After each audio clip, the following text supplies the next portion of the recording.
Hi, let me introduce myself. My name is Cleophas, and I am on the road between Jerusalem and Emmaus. That road is about 18 miles to the west towards the Mediterranean Sea from Jerusalem. It's late on the afternoon of the first day. I've just taken a break. My companion has gone walking up a little bit up the road. I'm going to catch up with him when I'm finished talking to you. But I would like to tell you about something that happened, this morning and these days, really. Where I am now is a lovely place, in fact. Where I'm just about a mile outside the town of Kiriath Yearim, where our beloved King David left the Ark of the Covenant for so many years before he brought that into Jerusalem. So it's a very historic place, very beautiful place. Pine trees and olive trees and flowers, especially this time of year, being spring. And as you can hear, birds singing. Well, what happened was that myself and my companion, we were fleeing along this road from Jerusalem to Emmaus, where I come from. And we were fleeing Jerusalem this morning as soon as the Sabbath ended and we were free to walk a long distance.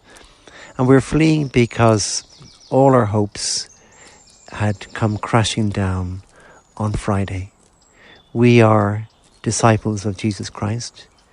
We firmly believe that he was the Messiah, even that he was the Son of God, and that he was to come and really to establish a kingdom of love in this world where at times there is so little love.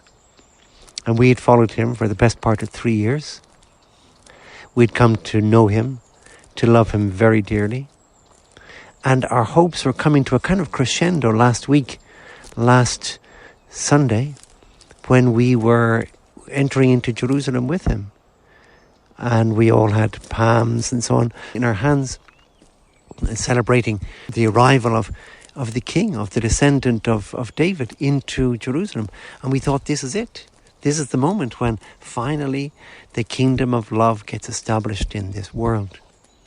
Well, little did we know what was going to happen during the course of that week. By Friday, our beloved Jesus had been nailed to a cross, and he died on that cross. Unfortunately, I have to say, much to my shame, myself and my companion, we fled. We were on a little hill not far from the hill of Golgotha, overlooking Jerusalem. And from there we witnessed the scene. And we saw how Jesus was crucified, how very few were there, mainly women and the young apostle St. John. We felt embarrassed, ashamed of ourselves. But also we felt so crestfallen that all those ideals, all that hope for a kingdom of love ended up nailed to a cross. In other words, evil had conquered so completely. And in fact, not only that, but the sky went dark. The sky went completely dark for a while. And it was like a sign that the darkness has conquered. And this is the way the world really is, covered with darkness. Anyway, we made up our minds there and then. It was all over. The best thing we could do was, when the Sabbath began, an hour or so after Jesus died on the cross, we were going to go home and forget it all. It was 3 years of a lovely dream that came to nothing. And so I was going to go home to my town of Emmaus, my companion nearby.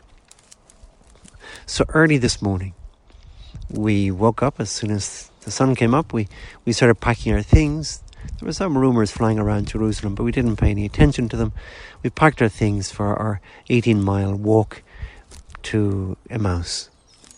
And we were walking, and I tell you, neither of us have ever felt as gloomy before. As we walked along, we were just, talking to one another, making it gloomier, I suppose, for ourselves. And that was it. There was a total absence of hope in our hearts. Hope had died on the cross on Friday. But a few miles outside of Jerusalem, a third man came up and greeted us in a very friendly way. And he saw that we had been deep in conversation. And I suppose also that we were looking very gloomy. And he asked us what we had been talking about on the way. Both of us were very surprised because he was coming from the direction of Jerusalem, and everybody who is in Jerusalem these days knows what happened in Jerusalem. But we told him that we were speaking about Jesus of Nazareth, who had been crucified, who we'd expect was the Messiah, and so on. Now, I thought that he was going to give us his condolences. I'm very sorry for your loss. What did he say? He said, fools. He called myself and my companion fools. I couldn't believe it. I thought, this is the height of bad manners.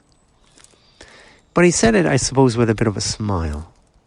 Because then he went on for a good part of the journey, opening up scriptures to us. And he began with Moses and the prophets, and he went through all of Scripture, explaining how all those things in Scripture were pointing precisely to the death of Jesus on Friday. I couldn't believe it. I couldn't believe that myself and my companion, who know Scripture backwards, we've been studying it as young Jews since we were knee-high to grasshoppers, and yet we had not seen those things. He talked about Isaiah, he talked about the Psalms, and we realized, gosh, that's so true. All these things are what happened on Friday. And as myself and my companion were to say later on, our hearts were burning within us. And this man was so charming and so loving that we poured out our hearts to him. It was so easy to speak with him. And so it went on, that amazing walk, that amazing journey, with him progressively opening more and more of the Scriptures. And so that we realized that Scriptures had been fulfilled on Friday. It was not a defeat, it was something else. We were not completely sure, but it was pretty clear to us that Scriptures and the prophecies in Jeremiah, Isaiah, the Psalms, all of Scriptures had been talking about this man, about the crucifixion. Anyway, we were speaking so long, it was about mid-afternoon, and we were getting close to Emmaus. Heading west, you can see the sun going down in front of you over the Mediterranean. It's a lovely scene. But as we were getting closer, I realized when we stop in Emmaus, that's the end of my journey. I'm home, and my companion is going to stay with me. But then we lose this man because he looked like he was heading on. So I exaggerated a bit. I said, well, the day is far gone. It's near evening. It wasn't that near evening, but I exaggerated because I did not want him to leave us. I wanted him to stay with us. And we virtually begged him, stay with us, I said, for the day is far spent. And much to my surprise, and certainly to my delight, he stayed with us. He came into the inn with us. And we sat down. We ordered some bread and wine. But instead of it being an ordinary meal, this man took the bread in his hands in a way that to me seemed so familiar. I'd seen this before. He gave thanks, which I think in Greek is Eucharistein, to give thanks. He broke the bread and he gave it to my companion and myself. And then I realized, I recognized that way of breaking bread. I recognized that way of giving thanks. And in that moment, myself and my companion, both of us realized, we saw, it was Jesus. There was no doubt in the world. It was Jesus. And in that moment, he disappeared from our sight. Well, you could have knocked us over with a feather. We just sat there for minutes in silence. We could not believe it. We looked at one another. And finally then, everything gushed out of us. Were not our hearts burning within us as he spoke to us on the way? How stupid we are. He's right, fools. How do we not recognize him from the very beginning? How do we not recognize when he opened Scripture to us like nobody else could open Scripture? And it finally took that moment of seeing him in the breaking of the bread. Of course, with that, the two of us turned around and headed back. We are going back now to Jerusalem. We have to tell the others. There's no point in going back to Emmaus. We're going back. We just stopped outside Kiryat Yearim, and we are heading off to Jerusalem, to the upper room where we will find Peter and the others and the holy women and Our Lady, and we will tell them this fantastic news. Christ is risen. Friday was not a day of tragedy, of defeat.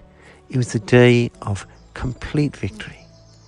This moment, this walk with Jesus will remain with us for the rest of our lives. And in a way, we kind of realize our life is a walk. It's a walk. It is a path to Emmaus. And we often, because we're fools, we don't realize Jesus is walking with us. The risen Jesus never abandons us. He never loses. He triumphs. So we're going home. We're home being Jerusalem to Peter and the others. And we are going to have a great celebration of this day. And I hope you do too.